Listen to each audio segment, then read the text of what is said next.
इसमें कोई संशय नहीं कि महावीर का मार्ग पूर्णतः स्पष्ट और केवल ज्ञान प्राप्त करने का मार्ग है।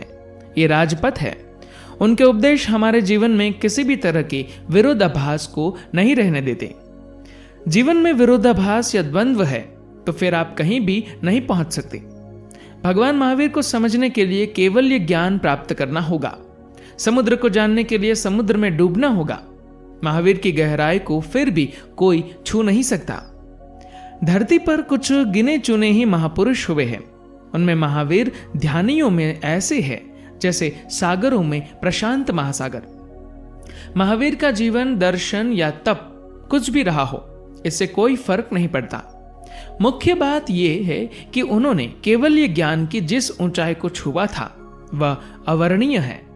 वह अंतरिक्ष के उस सन्नाटे की तरह है जिसमें किसी भी पदार्थ की उपस्थिति नहीं हो सकती, जहां न ध्वनि है और न ही ऊर्जा, केवल शुद्ध आत्म तत्व।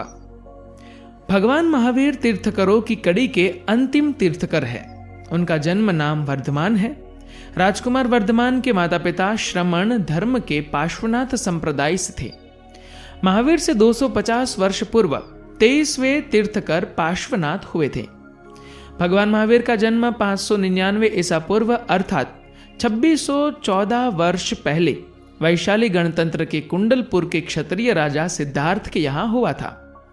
उनकी माता त्रिशला लिच्छवी राजा चैटकी की पुत्र थी।